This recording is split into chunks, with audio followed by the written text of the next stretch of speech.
El primero tiene que ver con esto que ya un poco dijimos y contamos con Helio en el pase con María Laura, que tiene que ver con la Argentina, un país que tiene un blanqueo eterno. Desde hace por lo menos 35 años, en realidad, que se instrumentó el primer blanqueo de capitales en el gobierno de Raúl Alfonsín en 1987. Desde allí en adelante, sistemáticamente todos los gobiernos tuvieron un planteo, salvo uno, Néstor Kirchner. Justificado básicamente, 2003-2007, en el hecho de que hubo superávit gemelos, tanto comercial como fiscal. Es decir, al Estado no le faltaba plata. Tampoco le sobraba en todo caso, pero no le faltaba.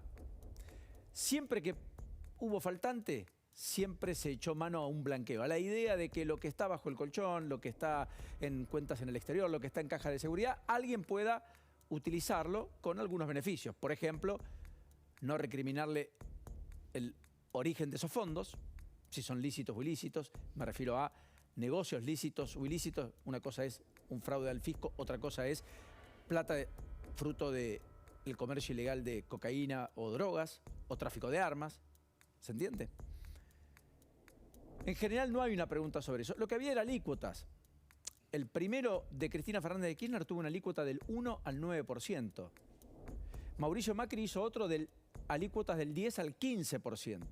Bueno, ahora tenemos otro blanqueo de capitales con la idea de que puedan comprar viviendas nuevas, obras en construcción, edificios que se están levantando.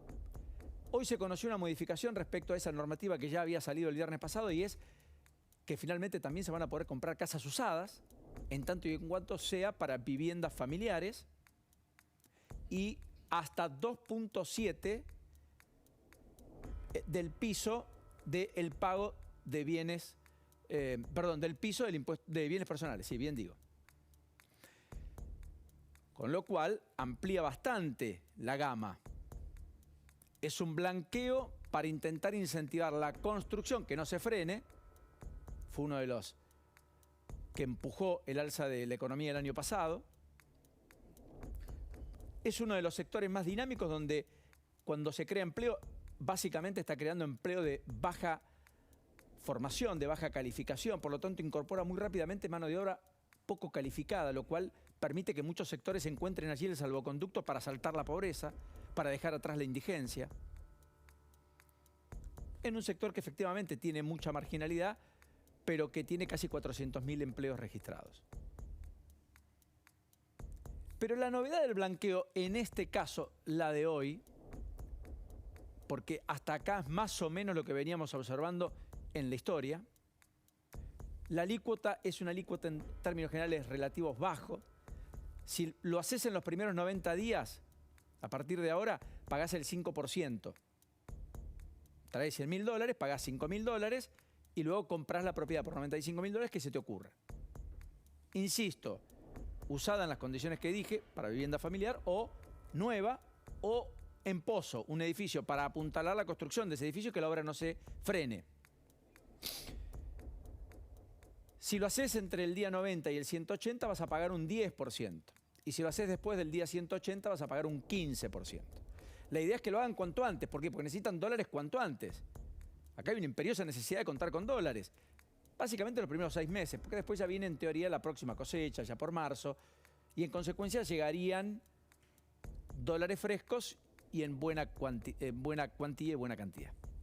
La novedad de el blanqueo, que sorprendió a muchos, pero que lo marcábamos el miércoles, ni bien se produjo el encuentro y el pedido de los propios industriales, es que por primera vez se incluye la idea de que aquella empresa, pyme, que tenga plata en el exterior, en negro, pueda blanquear esa plata en el exterior para pagar las importaciones que requiere para la producción que hace en la Argentina, o para un insumo que requiere incorporar, o para una máquina que quiere comprar, para ampliar la capacidad de producción incluso en la Argentina.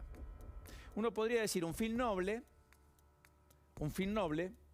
garantizar la actividad de la construcción, que puedan comprar una vivienda familiar, un fin noble, que puedan importar lo que necesitan para la producción, pero con un método absolutamente ilegítimo, que es el de haber sido un sector, el de las pequeñas y medianas empresas, que se los protegió para particularmente preservar el empleo y para ayudarlos a que sigan funcionando en la Argentina, produciendo, trabajando, y que en todo caso todos esos, entre comillas, privilegios, créditos a tasa subsidiada como los préstamos del Bicentenario y tantos otros, fueran utilizados o hayan sido utilizados, según la boca de los propios industriales, que son los que pidieron la excepción, para llevar plata en negro al exterior y poner dólares en cuentas bancarias en el exterior. Y así ahora, blanqueando, pagando un 5%, poder comprar y acceder a lo que de otro modo el central no está dispuesto a darle porque dólares no tiene. A ningún precio, además. Bueno, eso es lo que está pasando, eso es lo que se ha validado, eso es lo que se ha confirmado hoy en el boletín oficial. Ha dispuesto el propio Sergio Massa, a pedido de. Francamente, impacta. En la Argentina es como que el tamiz de la degradación en términos éticos, morales y de los reproches baja, todo el tiempo baja. Bueno, ahora tuvimos una baja adicional, porque estos mismos empresarios mañana van a pedir protecciones, van a pedir que no bajen las alícuotas de los aranceles externos comunes, porque la competencia es feroz, porque eso destruye la industria nacional, porque eso atenta contra el empleo, contra las pequeñas y medianas empresas. Está bien, imagino un empresario que hace la de Caín y Abel para sobrevivir en la Argentina con la maraña de impuestos y burocracia, y a la postre va a terminar diciéndome, mirá, era eso o no salvarme. Y ¿sabes qué? Tiene razón. El tema es cómo cambiamos la toxicidad en la cual nos movemos. ¿Y quién va a ser el ejemplificador para poder cundir con el ejemplo de decisiones distintas y una economía diferente? Primer tema, este. Segundo tema, en la Argentina de hoy, el diálogo por necesidad y frente al abismo que plantea el gobierno. Lo repitió Alberto Fernández en el día de hoy. Alberto Fernández dijo algo así como, a ver si encuentro la definición de la tarde del día de hoy, del mediodía en realidad en Pacheco, ahí en la planta de Ford. Aníbal Fernández dijo algo así como, tenemos que animarnos a plantear el diálogo. Por supuesto, dijo que era un cimbronazo lo que había pasado en torno a Cristina Fernández de Kirchner, etcétera. Pero hay que reflexionar sobre la necesidad de trabajar juntos. Pero, presidente, intentaron matar a la vicepresidenta y lo primero que hace en cadena nacional es acusar a los medios, a los jueces y a la oposición.